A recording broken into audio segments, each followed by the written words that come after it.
Hi, my name is Alexander Nietzsche. I am a current grad student at the University of Denver. I am in the Master's Marketing program, and today I'm going to be talking about the featured session AI and Humanity's Coevolution with OpenAI's head of ChatGPT.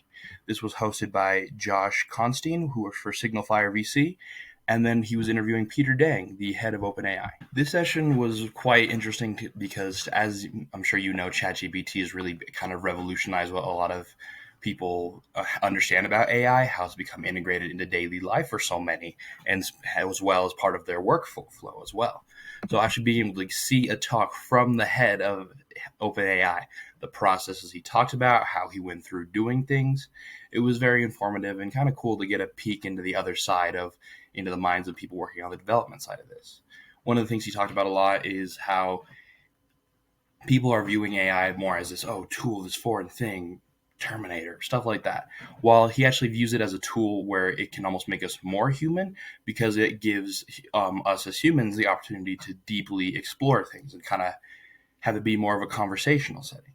He said that because people have been able to really sit down and mess around with it and get to experiment with it, that in the process they're also getting a deeper understanding into things they've always wanted to know. Because people, he said, are naturally curious. So in the session, he talked about one of the things he found to be the biggest successes with ChatGPT is people to actually being able to go back to that creativity and to that wonder they almost had to just keep asking questions, keep the flow of a conversation going, and to really be able to ideate without any kind of fear of pushback while still being able to get a lot of helpful and useful information that they otherwise wouldn't have been able to have. And with that, as much as he's excited with that, that's probably his favorite kind of use that he's seen. He understands that there's a lot of friction with AI, and so their whole goal at ChatGPT is to try to make it as approachable and understandable as possible, while still making sure they're putting enough safeguards in place to keep it safe and worth it. Because he thinks that the world really does need a flexible tool to be able to remove a lot of the barriers that people have when it comes to knowledge and how they approach work. And one of the things he talked about is people were saying that, it's going to be impacting workflow and how people focus their work at a company.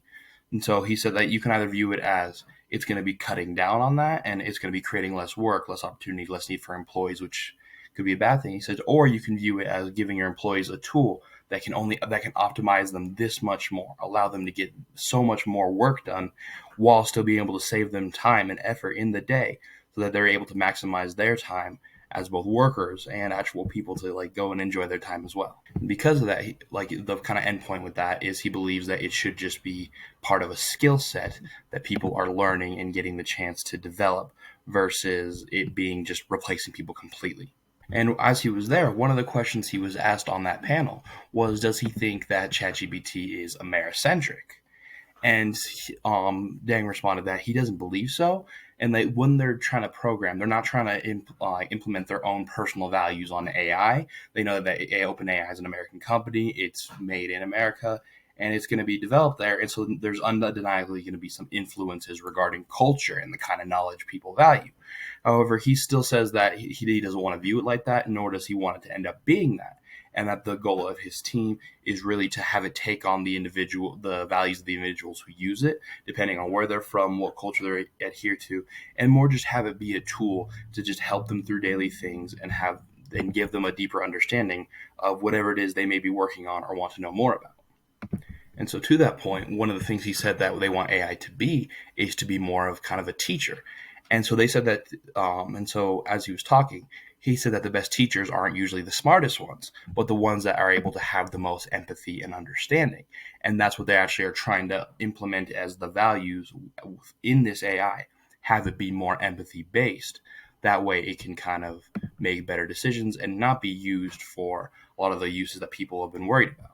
For the uses that people are worried about, he said that there's many features and different kind of technologies that OpenAI hasn't released because they know, okay, this hasn't been well tested enough. We have more we need to do. We have more we need to understand before we feel comfortable releasing this technology to the public for them to experiment and use it in ways we probably couldn't even comprehend.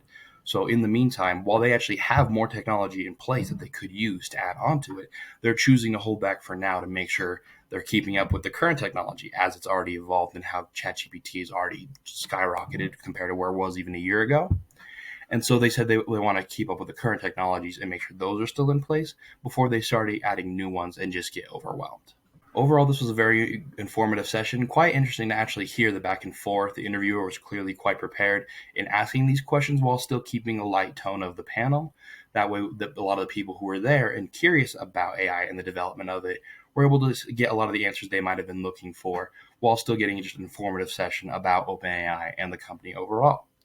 And I think knowing that AI is going to be such an important tool for marketers, I'm really glad I got to see it. And that I think it was informative for me to be able to have been there in person.